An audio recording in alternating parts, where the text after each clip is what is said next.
Hey, want to take a minute to kind of go over a small video just to cover these TruGlo Titanium X broadheads. I don't know about where you're at, but turkey hunting's kind of coming to an end.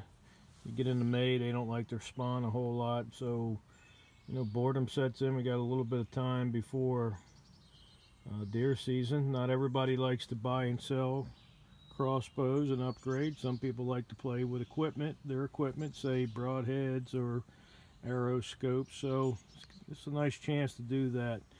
I've seen these locally, one or two of the packages, but I haven't seen the four. And we'll kind of go right to left here. So on the right, this one in orange is the crossbow 4-blade, and this is a fixed blade model, marketed for crossbows. Again, marketed for crossbows. The 4-blade mechanical, it's called a mechanical 4-blade though. This one here is the back flip 3-blade, and then the black flip 2-blade. So we'll kind of go over each one real quick. The packaging, you'll have this cardboard container, and then inside you'll obviously have the plastic, and then in the plastic you'll have your 3 broadheads. It will have a wrench if you don't have a wrench, and it's got one set of replacement blades, so if you choose to shoot them down range to see how they go, or maybe you tag an animal, so at least you can replace one blade, and you kind of keep going. Some of the things that they claim about the broadhead is it's grade 5 CNC machine, one-piece titanium ferrule, 0.031 thickness stainless steel blades. They do have like a trocar, I'm going to use the word trocar tip on them for the most part, minus the fixed blade. They are very pointy, very sharp. The tips aren't aligned with the blades. I know some guys prefer that, even some manufacturers try to stress that, but on these offerings they're not that way. So let's start over here on the right. In the orange package, this is the 4-blade fixed. Cutting diameter is 1 3/16 inches, so if you're a slick trick guy, this would be a slick trick Magnum. You can see the 2 wide blades, and then the 2, I'm going to call them bleeder blades, just for, not sure what else they would call them. I'm doing this on an iPhone, so I don't know how the focus will be, so you can kind of see how the point is. This one's more of a chisel than it is a trocar. And these do align just with those 2 wider blades. So that's kind of the fixed blade version, if you're a fixed blade guy. Next is the mechanical 4-blade. I think I had a post on Crossbow Talk about another broadhead, and Berkey had put this picture up of the 4-blade. This thing looks like a spaceship coming out of here. Again, all stainless steel or titanium with stainless steel blades. They claim on this, and I'll show you the picture, that the flight diameter is 7/8. The cutting diameter is 1 3/4 inches. So you can kind of see that is one that has not been shot or opened. Here is one that hasn't been shot, but it's open for these purposes. So you can see what the front blades look like, and then you can see what the big bottom blades look like. They claim that that the blades will pivot in and out of the way of objects like bone, so I'll kind of show you that. So you can see that kind of pushes back, and then obviously it'll open back up, and the same is said for the see if I can show you this without cutting my fingers off. Same thing for the back blades. Now these all are resistant style blades. They're not, they don't come with O-rings, or they don't even come with washers for the shaft. So you can feel the resistance, but they're pretty smooth. So that kind of, it's got a lot going for it, but it's also a very busy broadhead if that's not your cup of tea. So that is the mechanical 4-blade. The next is what they call their backflip 3-blade. Flight diameter of, let's see if we can get it on here, 5/8, 1.5 inch cutting diameter.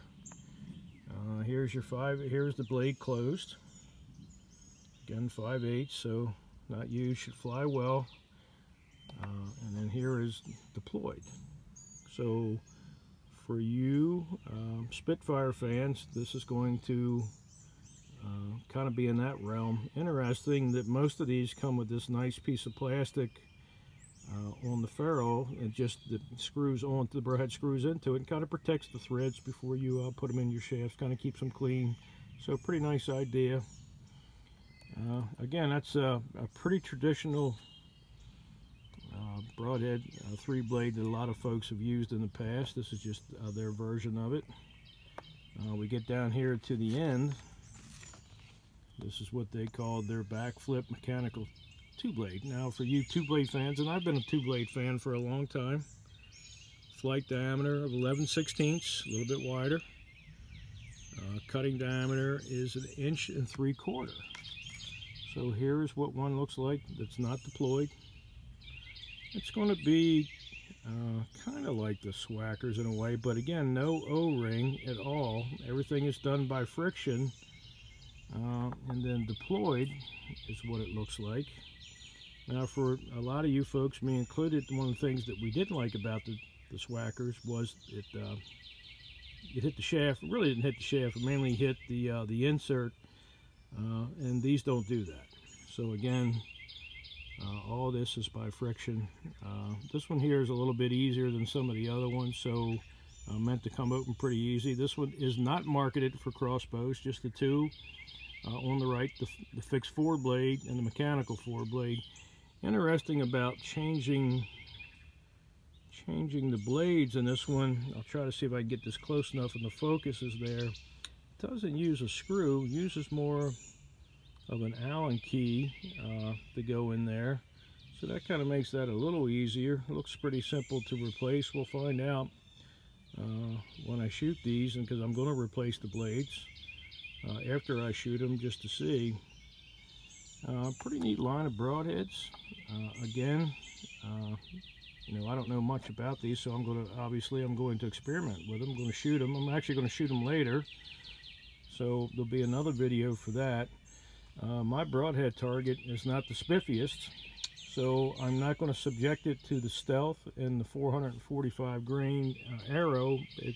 Clocking in the 380s, I'm going to shoot one of my recurves, and I have some Swift Pros, which are gold tips, more on the softer end, so there'll be some flex to those arrows. So we'll see. That'll be a pretty good test to see just how well these fly. I have no doubts with a stiff arrow like the center punch of the Evo X arrows out of the Stealth. I have no doubt they'll fly pretty good out of those.